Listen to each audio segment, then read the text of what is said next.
Hello everyone, so this is going to be a little tutorial here to show a simple character selection menu and how you can kind of set this up for yourself. So one of the first things I'm going to do is I'm just going to demonstrate this scene real quick and how the functionality works. So I'm going to hit play and we're going to see some cubes on a pedestal here, and I can grab with the mouse on the cube and kind of drag or swipe left and right, and I can swivel the platforms around. Now they also kind of ambiently just rotate on their own, and I'll show you how that works too. You'll see the selection is glowing when I specifically click on one, because you can just kind of hold the mouse down and drag, or you can just specifically click on one and it'll kind of glow. You'll also see some readout down here in the console.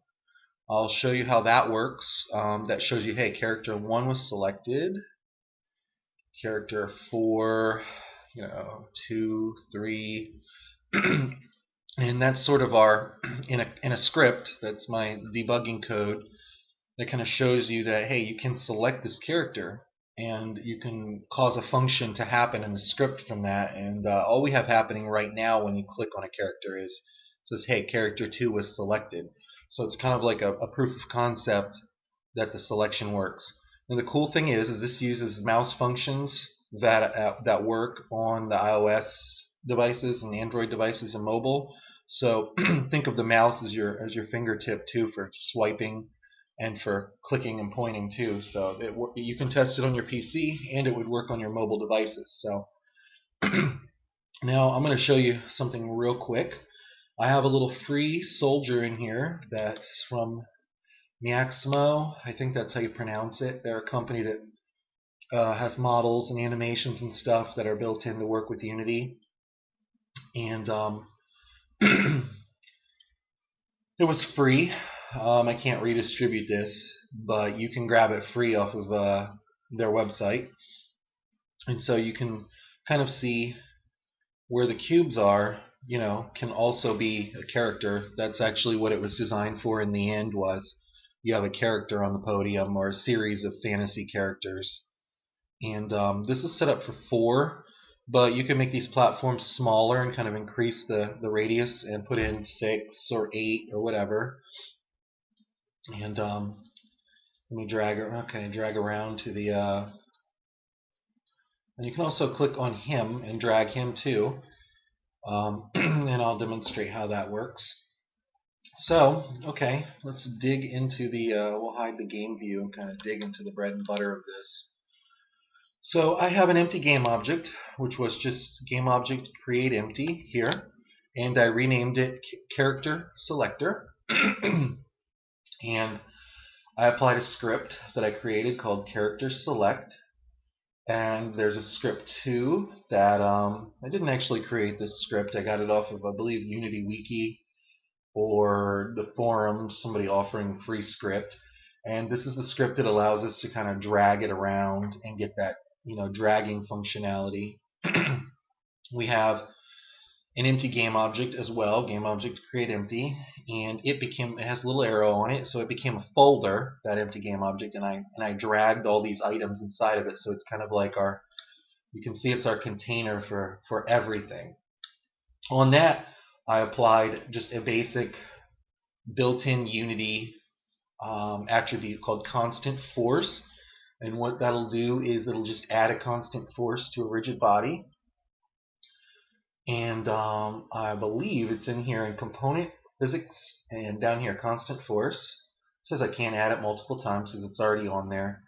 And what it'll do is it'll add a torque or a force. And in our case, I just wanted to kind of give a little bit of a torque, like a motor, around Y, -4. +4 would have spun it around the other way. -4 spins it around the way I like. So however you want it to spin. And the constant force is actually what's let me hit play here. That's actually what's causing this little kind of rotation here. If we kind of crank that number up, it spins faster. So just adding a constant force to it. That was a really quick way.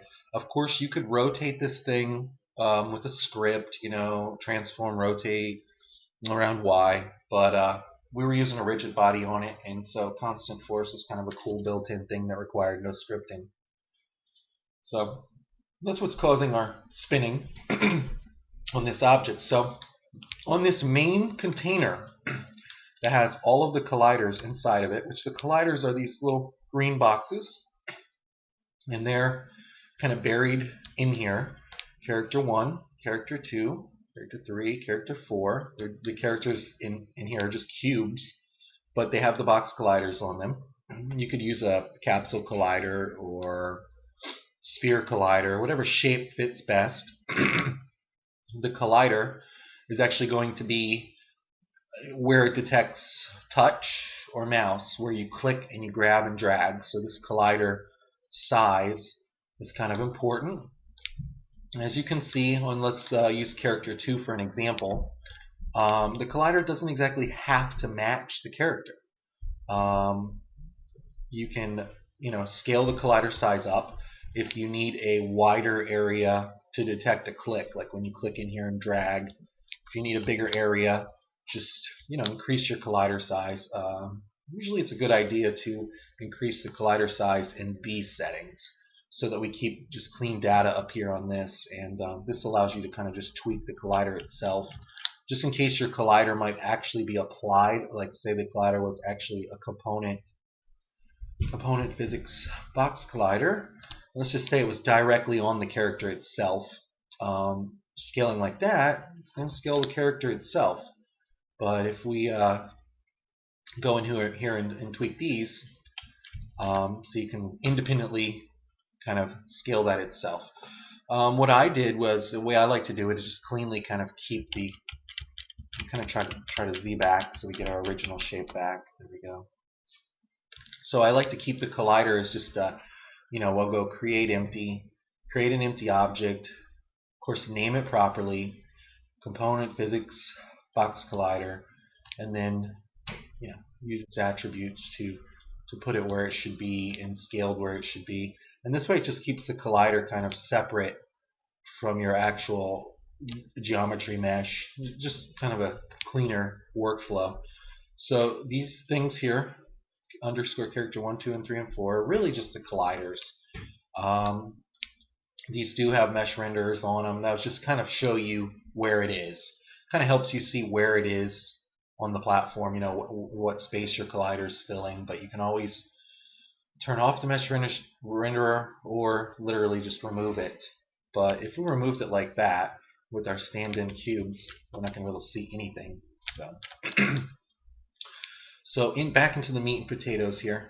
This is our constant force that's kind of applying a spinning motion to our entire root of the entire thing. And that's why it's all inside of this hierarchy, so that we can kind of spin the entire group. So, and then within the group, we have the glow, which you saw that when I clicked on it, it kind of glowed orange like this. So we'll turn them on, and you can see the functionality that I'm doing there with that is we're just turning off and turning on the mesh renderer component. Really simple. You can also shift select them and multi-component edit. By default, I turn them off so that when you do click, they get turned on. Now a script is controlling that. We'll dig into that, show you that in just a second.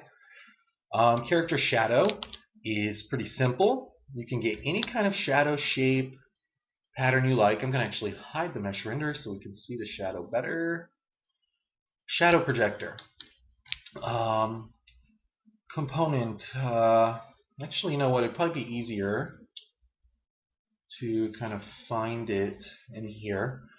How you can get a hold of the projectors is they're built-in Unity prefabs, so they offer them to you already assembled and put together, and it's just assets, import package, and go down here and import in the packages for projectors.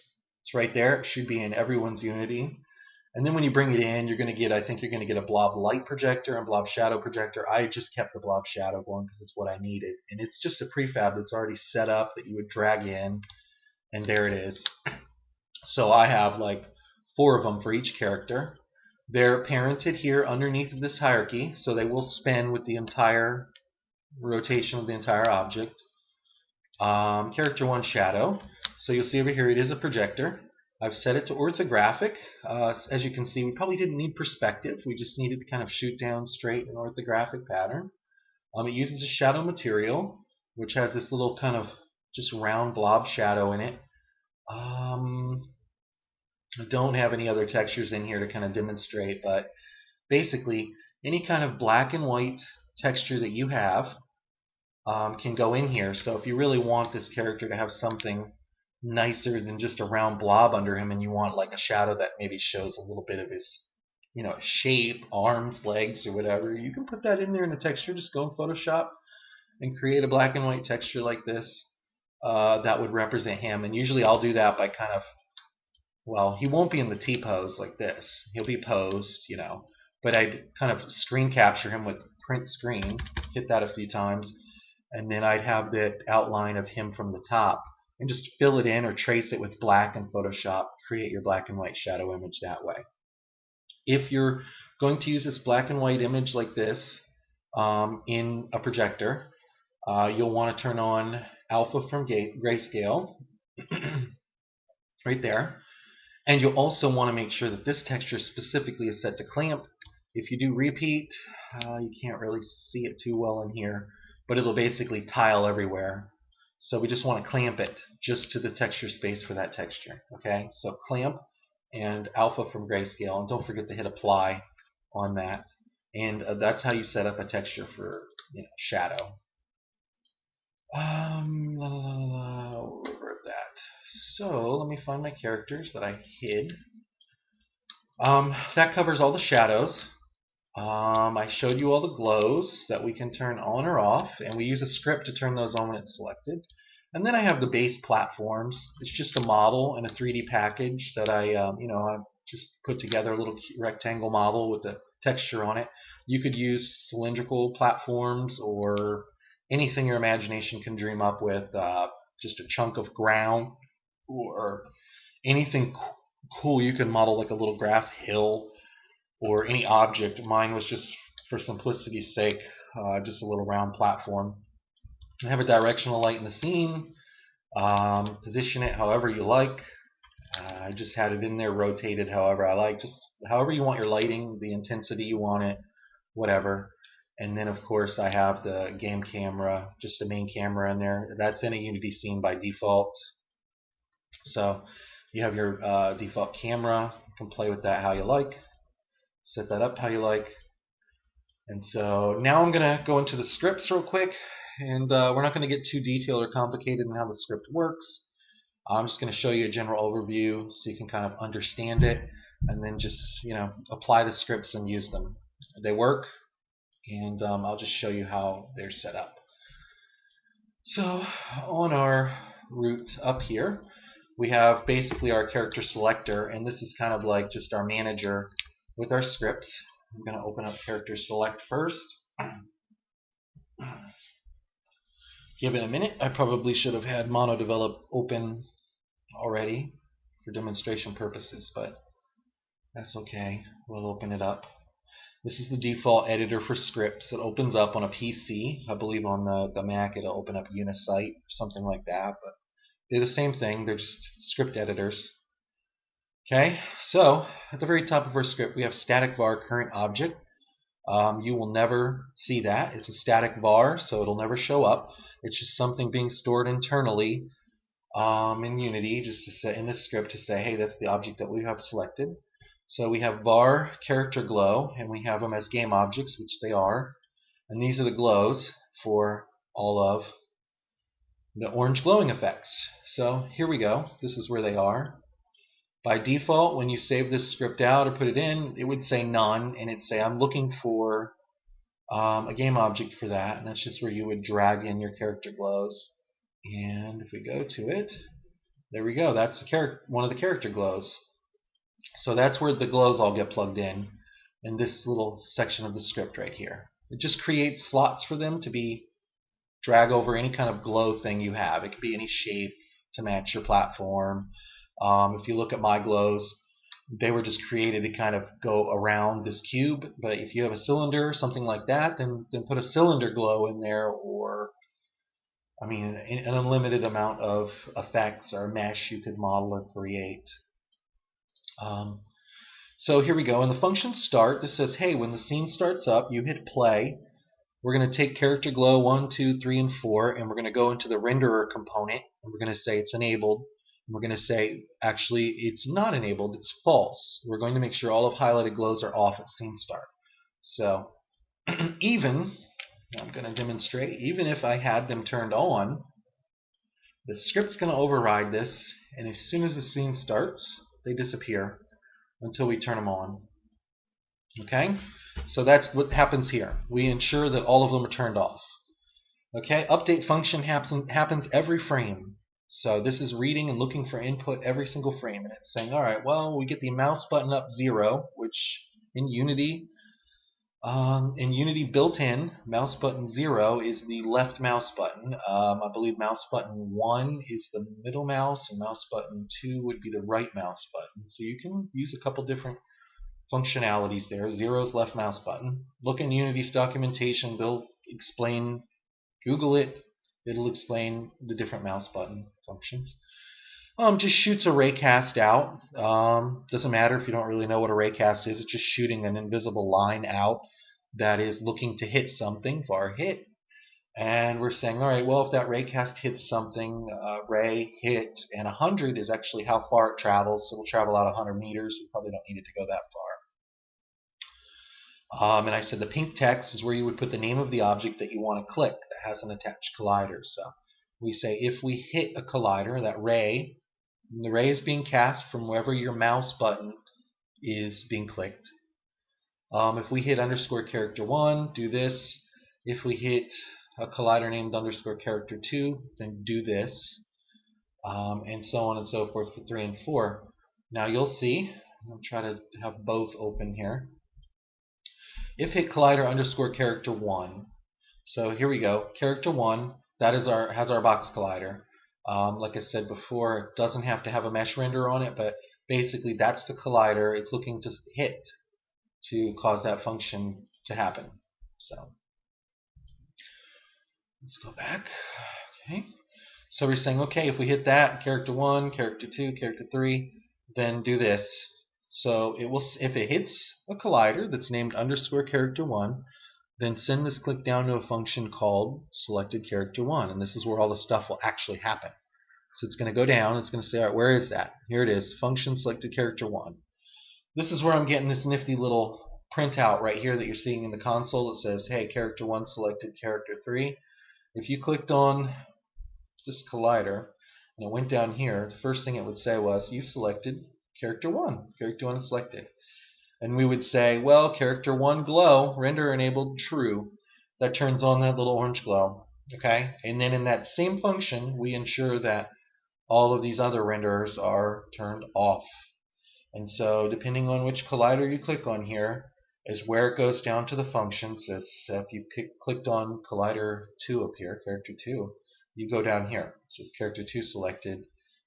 We turn on character 2 glow, true, keep all the others false.